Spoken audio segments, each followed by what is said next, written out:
tous. Beaucoup de personnes m'ont demandé un petit retour sur les panneaux solaires.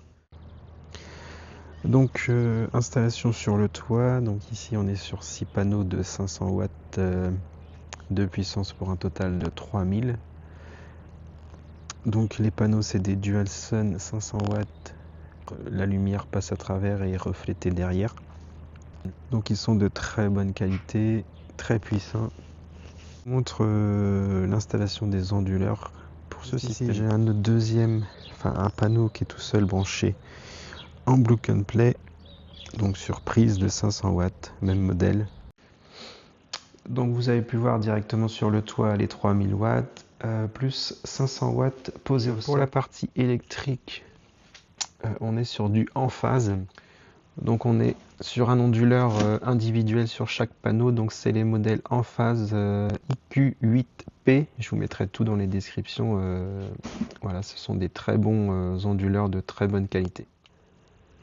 Donc le module en phase qui va gérer toute la partie consommation et rejet d'électricité. Donc voilà, vous allez mieux voir, donc en phase.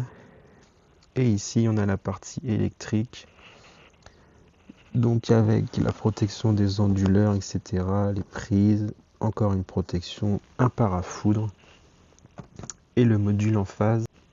Bon, je vous montre l'appli. L'application, vous allez la retrouver directement en phase. Donc sur la partie principale, vous allez avoir votre production de la journée. Donc aujourd'hui là c'est très nuageux, il n'y a pas de soleil. Donc on a produit que 600 watts. Et on a importé 5200. Bon, il y a eu la machine, tout ça, c'est normal. Donc vous pouvez faire un statut en direct de vos panneaux. Donc là il se connecte à la passerelle. Donc là on voit qu'on produit 500 watts. Que la maison consomme que 100 watts. Et on rejette 400 watts dans le réseau. Donc là la maison est 100% autonome avec les 3500 watts et le temps nuageux. Donc c'est une bonne chose. Si vous mettez une machine en route et haute, vous allez importer de l'électricité. Mais là, en ce moment, la maison ne consomme pas. Sur l'application, on va retrouver bien sûr le suivi. Donc ici, on peut voir tout ce qui a été consommé et produit de la journée. Donc là, c'est pas une bonne journée. Ici, on a le champ de nos panneaux. Donc dans la journée, ça totalise le nombre de watts qu'ils ont produit. Donc là, ils ont produit aujourd'hui 630 watts. Et on a chaque mesure sur chaque panneau. Comme ça, on peut voir s'il y en a un qui est fonctionnel ou pas. S'ils sont à peu près tous cohérents. En général, en fin de journée, je vais vous faire montrer par exemple hier. On peut voir qu'ils sont quasiment toujours autonomes. Donc voilà, il y a des jours où on produit plus avec un peu de soleil. Bon, ça c'est le 10 mars, le jour de l'installation. Ils ont produit très peu, mais c'est normal. Donc voilà pour l'application toute simple de En Phase. Voilà pour la présentation de l'application et du système solaire. Je dis cette marque parce que j'ai eu de très bons retours sur plusieurs forums, sur des vidéos et autres.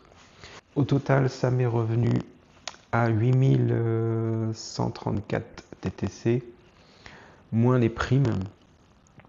Donc les primes, c'est estimé entre 600 et 660 euros. Et aussi, donc pour ma part, j'ai aussi l'argent de la revente production de l'année dernière de mon ancienne maison qui va venir compenser cette facture, donc à peu près 750 euros.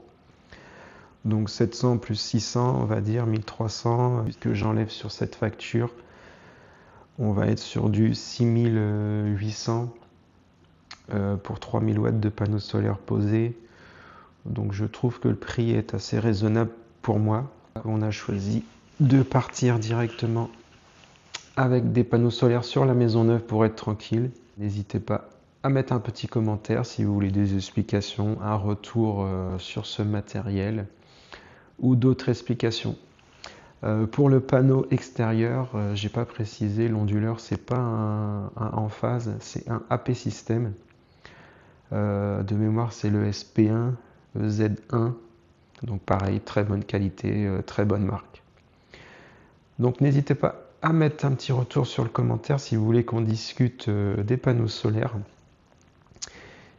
Et sur ce, je vous dis à très bientôt. Portez-vous bien, passez une bonne journée